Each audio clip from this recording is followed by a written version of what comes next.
One day Naomi said to Ruth, "My daughter, it's time that I found a permanent home for you so that you'll be provided for. Boaz is a close relative of ours, and he's been very kind by letting you gather grain with his young women.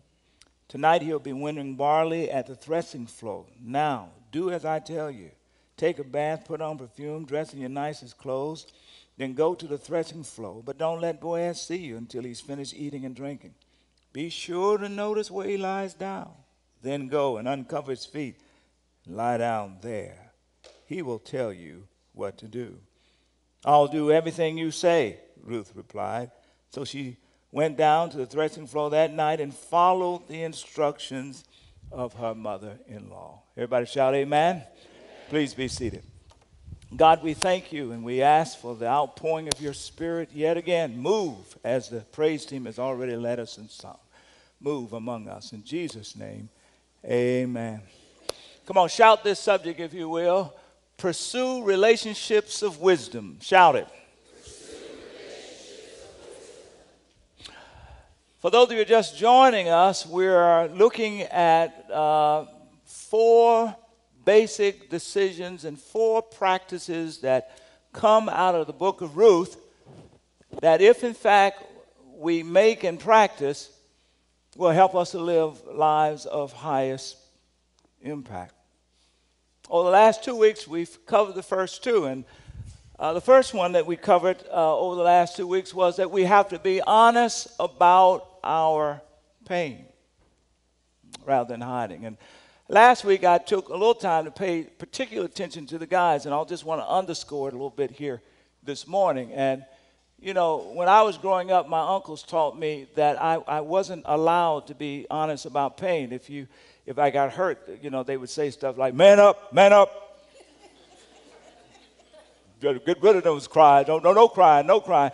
So what that really resulted in was that, you know, I became one of those fellas that if you're walking and you trip and sprain your ankle, right, you turn that moment of brokenness into a strut.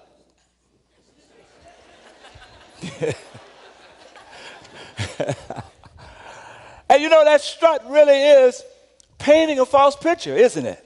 That strut is saying, I'm not hurtable. That strut is saying, I'm all right. And that's what a lot of us guys say all the time. I am all right. And yet, we're carrying some real pain. You know, the fact that our fathers didn't show up at our games, that hurt. The fact that our mothers, even today, when they brag on our siblings but not on us, you know, that hurts. The fact that our wives say stuff like, your spouse may say something like, you know, if you were a real man, you'll be responsible. That hurts.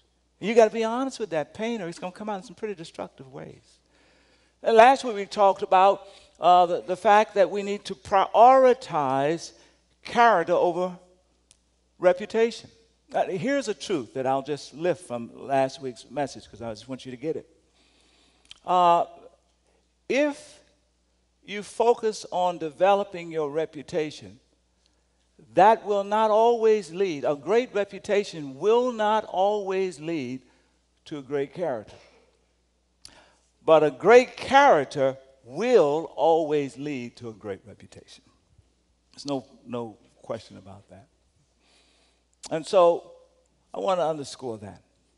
Well, today I want to focus on what does it look like to pursue relationships of wisdom. And what I'm really saying is this, that if you want to live your highest and most impactful lives, that you have to actively seek for, pray for, and find men and women who are wise and place them in positions of influence in your life. And whether you do that or not can make all of the difference in terms of your living your most impactful life. Whether you do that or not, according to the book of Ruth, can make all the difference in whether or not you achieve the destiny that God has for you or not. Now, what's special about this book of Ruth is that for the person, Ruth, in this text, Naomi is that figure. She's that figure of wisdom. As a matter of fact, I told you last weekend that wonderful passage in chapter 1, verse 16, where Ruth says to Naomi, where you go, I will go.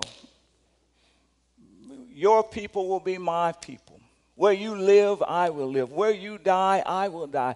Came out of the fact that even though Naomi had lost her husband and her 2 sons and had some really tough things to say about God, feeling like God had dogged her out, her faithfulness and the wisdom of her life that poured into Ruth's life made it so that Ruth said, you know what? I'm not going to let you get away from me.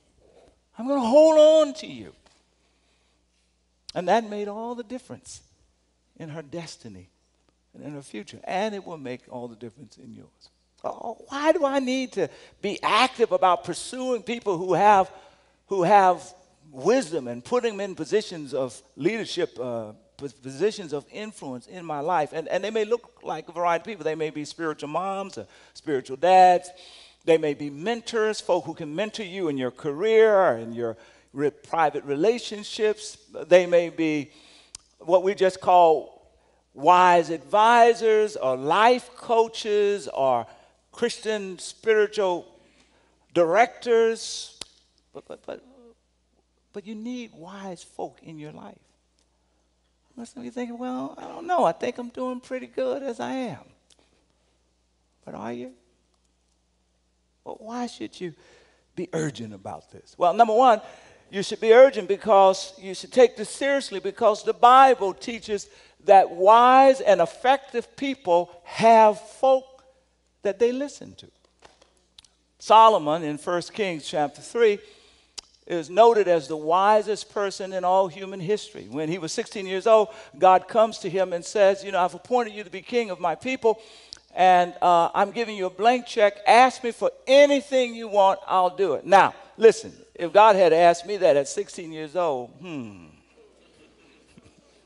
In either case, he gives Solomon a blank check, and Solomon looks out and he looks at how overwhelming it would be to lead the nation of Israel so young and how challenging it would be to be a just king. And he says, look, God, what I really need from you is wisdom.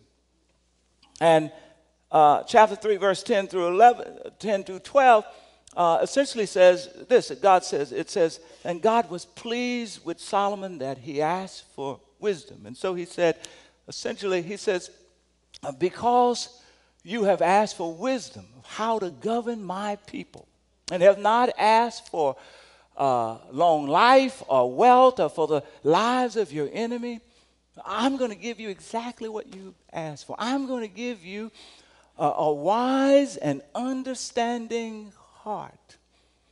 And so that there will be no one else who has been as wise, who has lived or who will live, that is as wise as you. Now, Solomon is reported to be responsible for writing most of the book of Proverbs. And when we read through the book of Proverbs, we hear the wisest person in human history continue to say to us, if you want to be effective in life, you need wise people in positions of influence.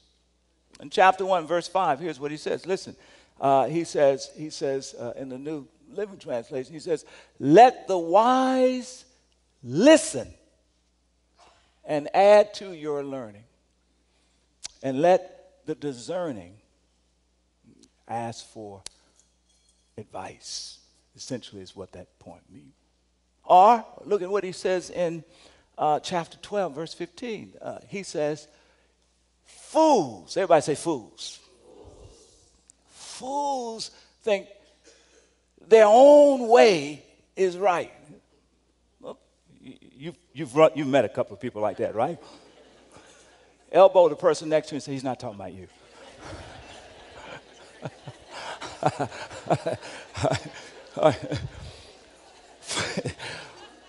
Fools think their own way is right. You can't tell them anything. He says, but wise people take advice. That's what he says. Or chapter 15, verse 22, which is a verse that I live by. He says, look,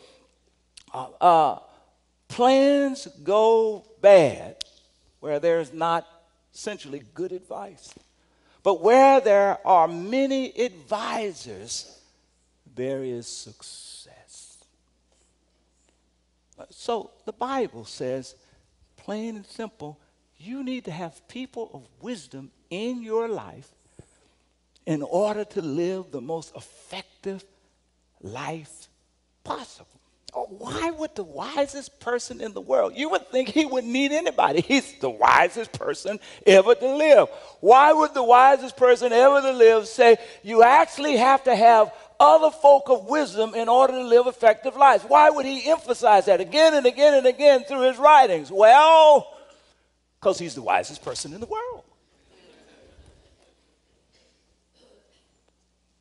Some of us live our lives locked into these cocoons of privacy.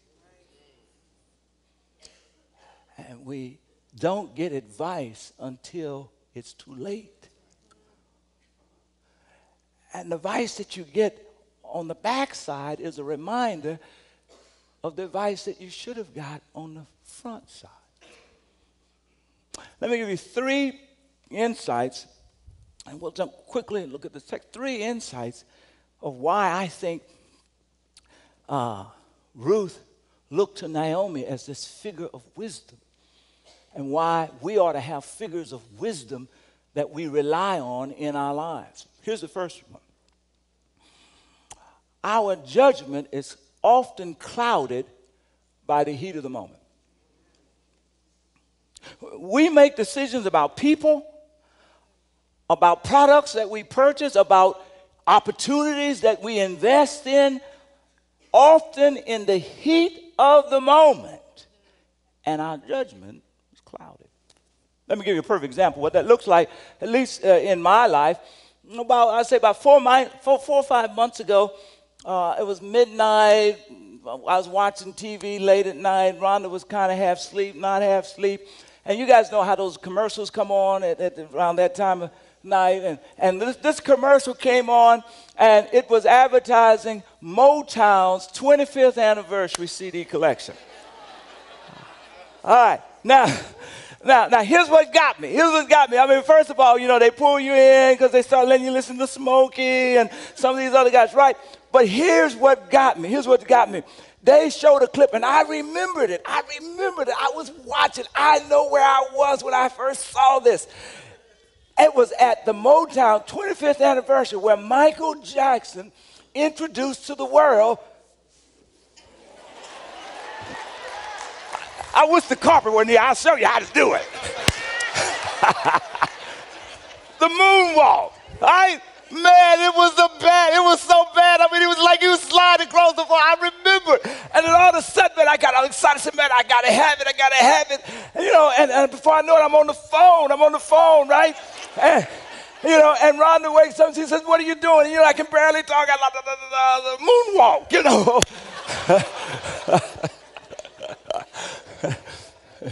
Somebody say heat of the moment. And so, I ordered this thing, $29.99, 4 payments of $29.99.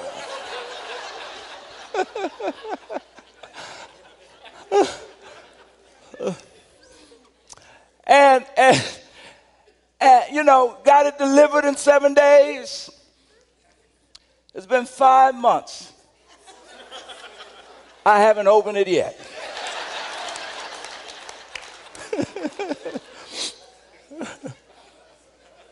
You get the point?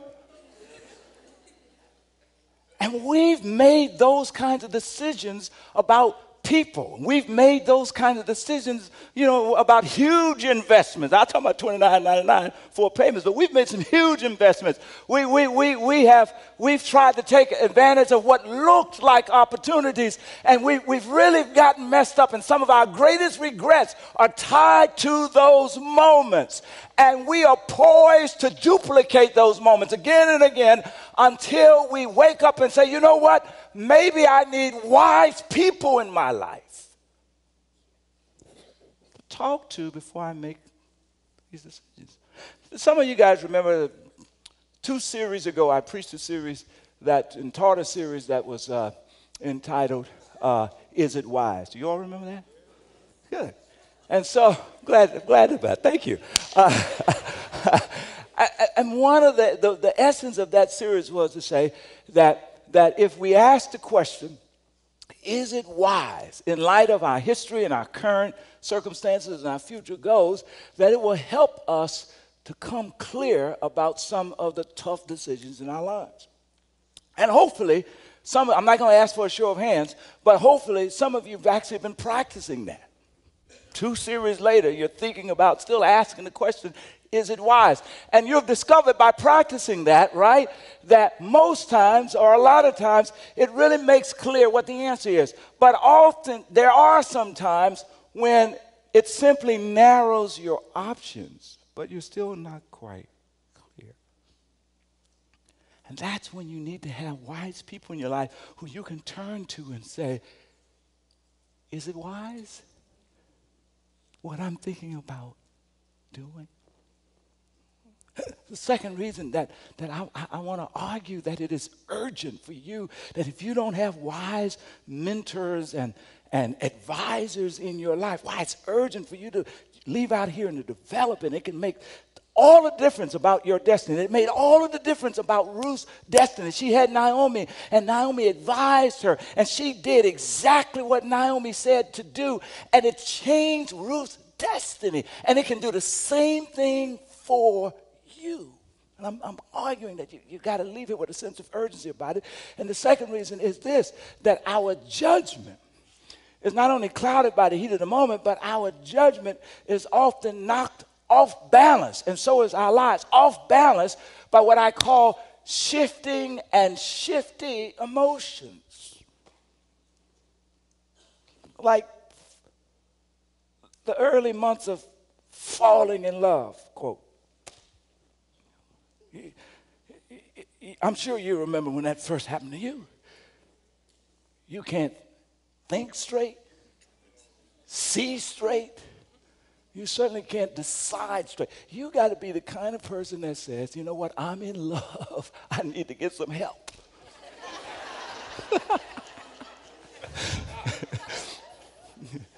Before I make some serious long-term decisions here, I need to talk to some folk that I trust about, help me to evaluate things here. Or I'm in lust. That's a shifty emotion. Right? Or I'm angry. Or I'm jealous, and I know I'm jealous, and I want to make a decision out of the context of being jealous. Or I'm lonely. You know, the truth be told, some of you have made some decisions when you were lonely about some people that if you not had been lonely, you wouldn't have touched with a 10-foot pole. Because people look attractive to you when you're lonely. And only when you come to your sobriety do you say, oh my God, that's who I'm with? What was I thinking? But if you got people who are wise in your life, even though you're in a bad place, they can say, no, think about this. What Naomi teaches us throughout from chapter 1 all the way to, but especially here in chapter 3, that those kind of people can impact our destinies. The third thing is the third reason why I'm arguing that it's important for you to have these kind of people is because your judgment is impaired by your natural limitations. You have limits. There's just only so much you know. And Naomi, Ruth ends up in this Jewish culture. She doesn't understand this culture. Verses 2 all the way down through verses 4, as Naomi is and starting in chapter 2, Naomi is coaching Ruth alone. When she ends up on Boaz's estate, she doesn't know who Boaz is. And he treats her so wonderfully and so warmly. And when Naomi gets home, and towards the end of chapter 2, when Ruth gets home at the end of chapter 2 and reports to Naomi, Naomi knows who Boaz is. She says, oh, that's one of our close relatives. She advises Ruth, do just like he says, stay right there, work his place. And for 3 months, she stays right there and works on that piece of property. You know, some of you have left jobs prematurely because you thought you had. I was talking to a young man earlier, and a few weeks ago, and I said he wasn't employed, and I said, what happened? He said, well, I thought I had another job. And so I left this job to go to that. I said, but did you leave your job that you had before you actually had the other job? He said, yeah, but I was just sure. I said, wait, you don't do that. Make sure you sign the paper and your name is on somebody's computer list.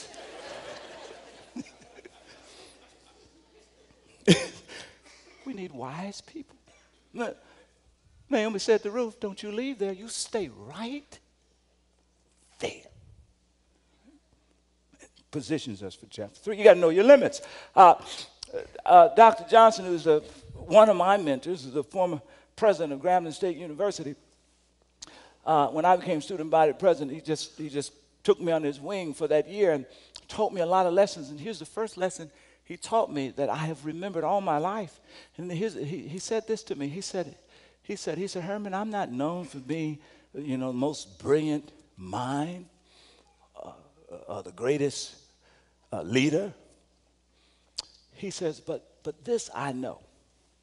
He says, never be afraid to hire people who are smarter than you.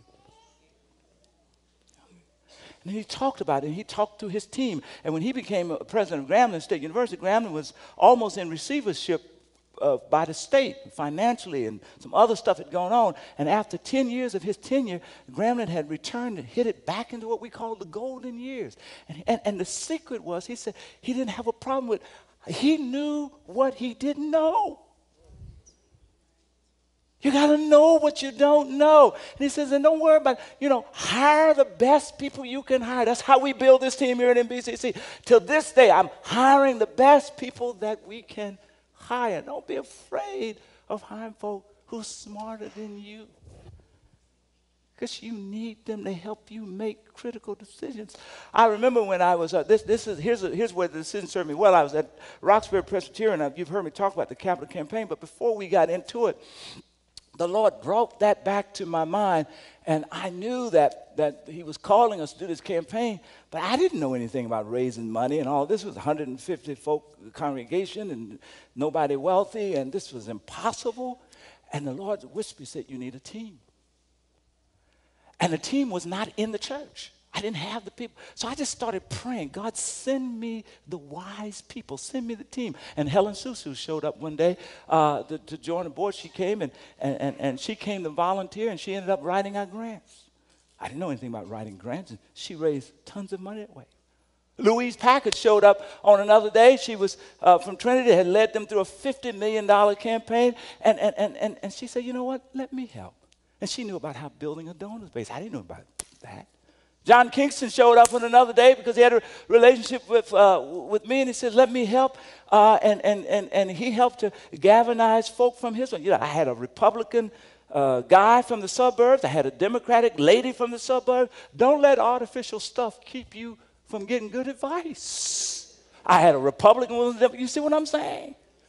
I didn't care what they were. Dan Bumagin, a Jewish guy, showed up and became our project manager.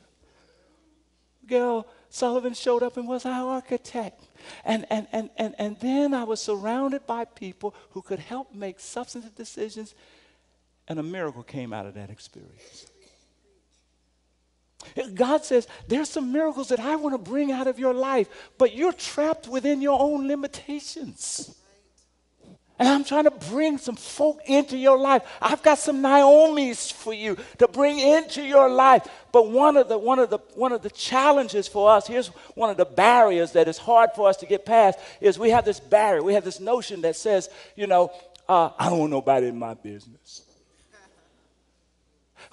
Here's some insight. Listen, this is worth you writing down. Listen.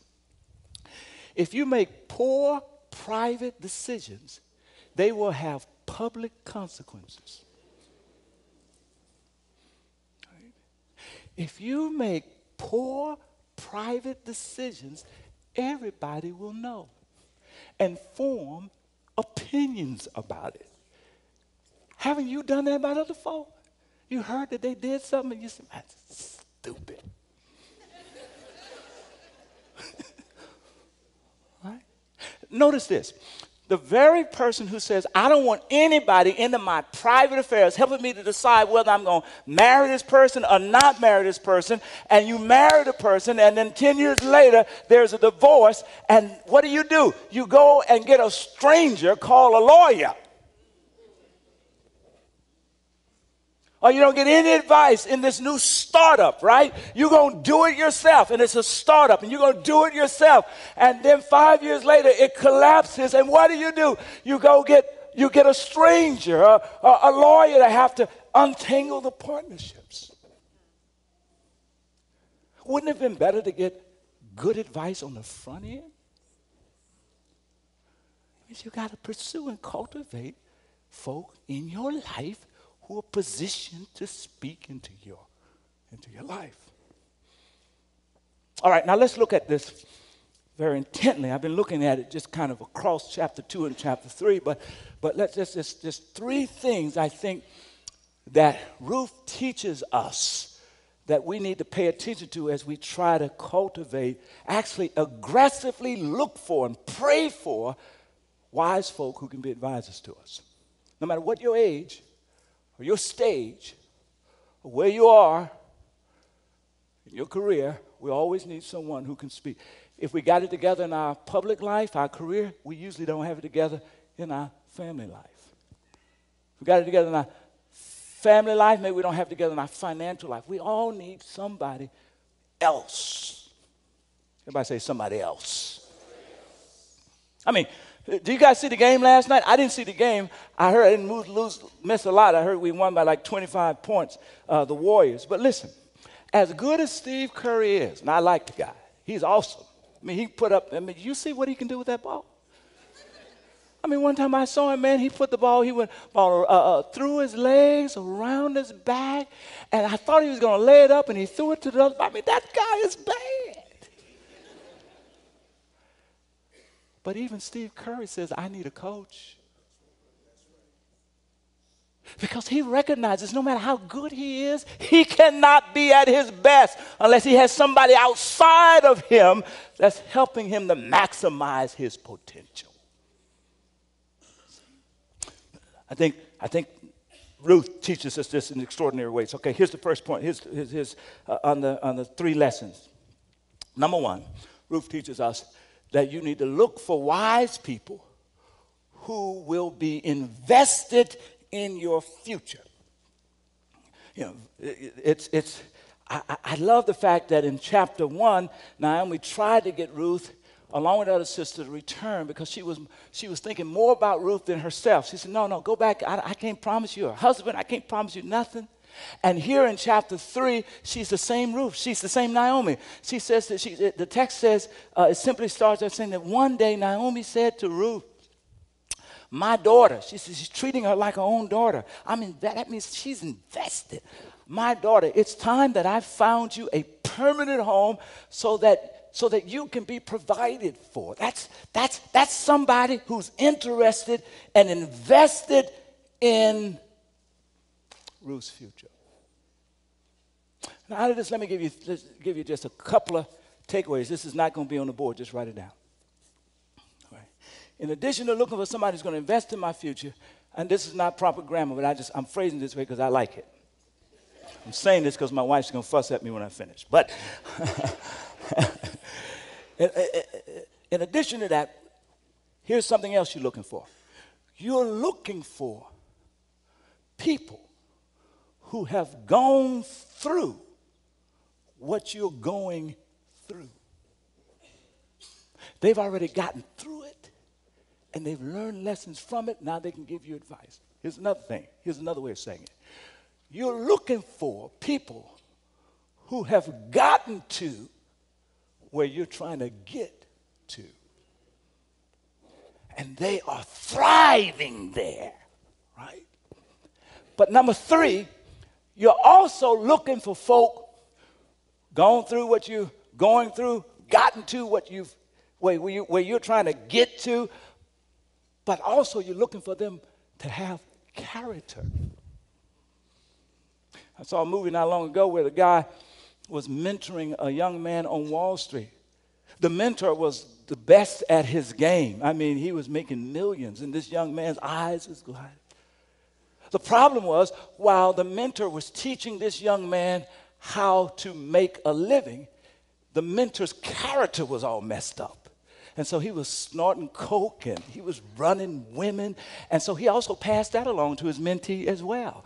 And so he not only taught him how to make a living, but he also taught him how to mess up his life. So you're looking for folk who have wisdom and character. Does that make sense? Let me just unpack this very quickly. Listen, I want my high schoolers to hear this. When you get ready to look for advice, don't ask another high schooler. Let's apply this, right? Somebody who has gone through what you're trying to get through, right? Someone who's gotten to where you're trying to go to, right? They the same age you are. Right? And if you think you can't talk to your mama or your daddy or your guardian, find a youth pastor. That's what we got them here. Come on now. Find a teacher or find a professor. But find somebody at least 3 decades older than you. I talked to a marriage couple the other outside there, and I told them, I said, look, they 6 months into their marriage. I said, all right. 2 years, most marriages end in divorce by the time it hits 2 years. 6 months, you're right there. Let me tell you what happens in 6 months. By the time you get into 6 months, all of your baggage is on the table, and all of the other person's baggage is on the table, and you're just overwhelmed by all the baggage, right? So I said, so proactively find somebody now, a good counselor or some folk who've been married for 30 years. So you can minimize the damage you do to each other as you work through the baggage. You need counselors. Am I making sense? And find folk who are invested in you and your future for no other reason than they just love you. Well, I've been so blessed by this in my own personal life. I started off with my granduncle who essentially adopted me and raised me. And by the time I got 15 years old, he saw something in me. He used to call me in his bedroom and he'd say, boy, read this. And I used to think, man, because he only had a 3rd grade education. And by then I'm thinking like, I'm all that in a bag of chips. He needs me to help read and study and prepare his lesson. He had been preaching for like 20 years before I showed up. So he was shaping me. And then he said, what you think about that? And then he taught me how to drive and then let me drive. And that was his way of bringing me alongside so I could be in the pastor's study with him and see what was going on. And I could go up to what we call uptown together and watch how he interacted with people with a sense of humor and with a pastoral care. And he was doing that for me for no other reason than he loved me. And he wanted the best for me. I remember Dr. Sampson was a great preacher, and I made it into, somehow I got in to get into the pastor study one time and talk to him, and God just clicked us just like that. And for the rest of his life, every time, once a year, he'd come to Boston, and he'd make sure that he spent time with me to pour into my life. I couldn't do nothing for him. He's just ready to invest in me. That's what you're looking for. That's what Ruth found in Naomi. Secondly, notice what happened. Here's the other thing. You need people who know, watch this, how it works. Come on, say how it works. The it is whatever the area of advice that you're looking for, right? Here's what made Naomi so powerful in these 5 verses. Ruth didn't know the culture. She didn't know the context. She didn't know Boaz. By then she had been around him for 3 months, and she beginning to get to know him. But Naomi grew up a Jew. She understood what it meant to be in that season where it's now time to winnow the barley and where it's going to take place. It's going to take place on the threshing floor, and that the owner of the threshing floor will often, when it's over, they'll have a big party, and then they're going to spend the night. He'll spend the night there. And Naomi's been watching him, and she now has a good sense of Boaz's character. She thinks that if I can position this girl, he's been seeing for 3 months. He's been seeing Ruth. For 3 months, he's been a blessing to Ruth. But Naomi said he sees you as one of his daughters, because every time she talks to him, he calls her daughter, Naomi says, Ruth, tonight, I'm going to position him to see you as a potential wife. And I know how to work it.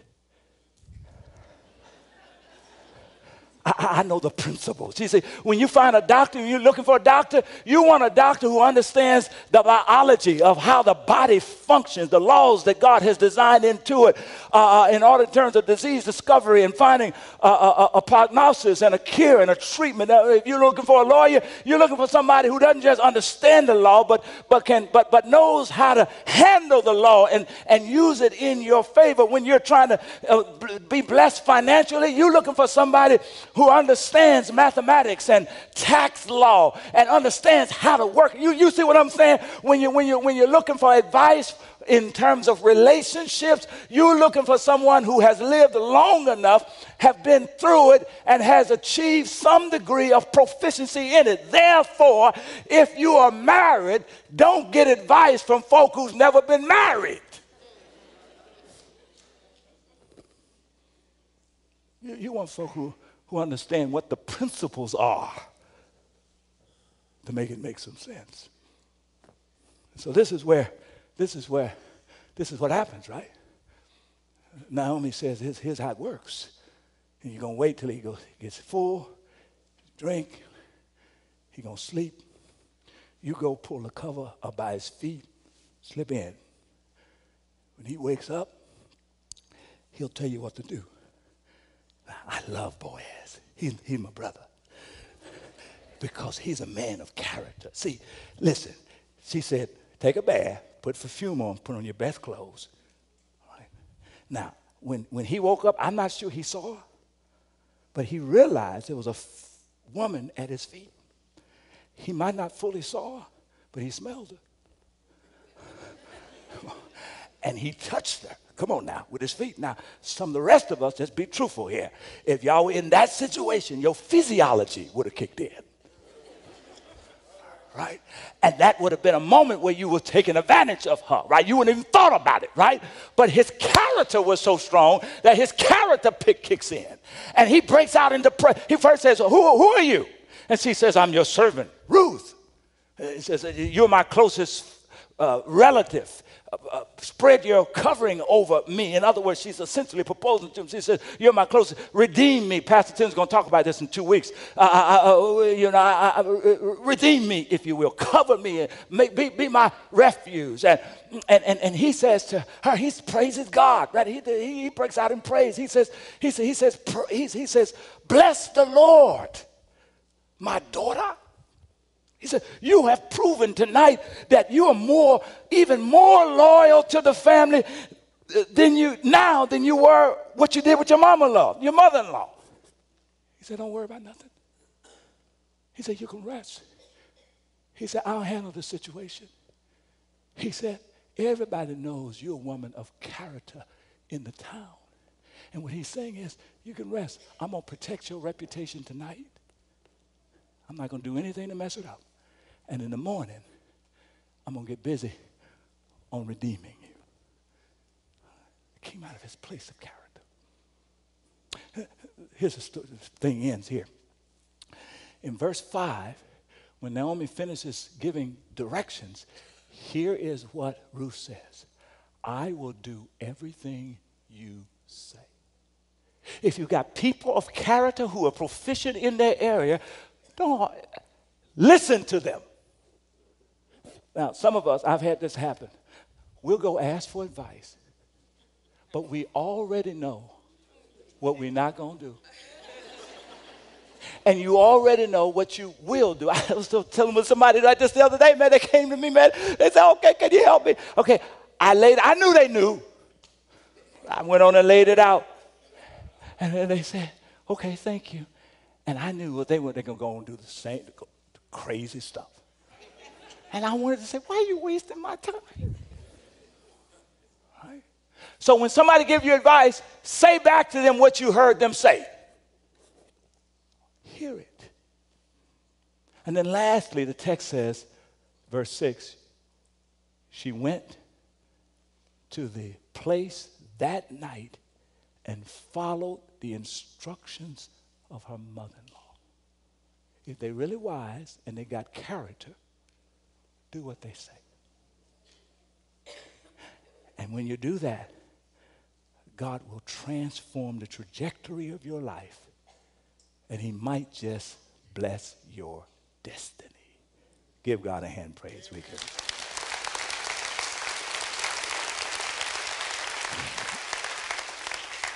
All right, we all have connection cards. Let me see your connection card. Wait a minute, let me see it. For some of you, the step you need to take at this moment is say yes to Jesus. He's the real redeemer that you need. For others, it's about baptism. It's about becoming part of the community. And baptism is about joining the fellowship in a really powerful way, becoming a part.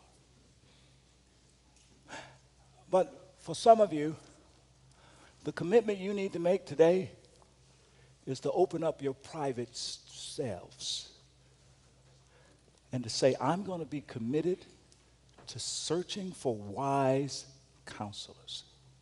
I'm going to pray for them and I'm going to search for them. So all I want you to write, if that's the commitment you're ready to make now, I just simply want you to write, I will search and pray for wise counselors. God bless you.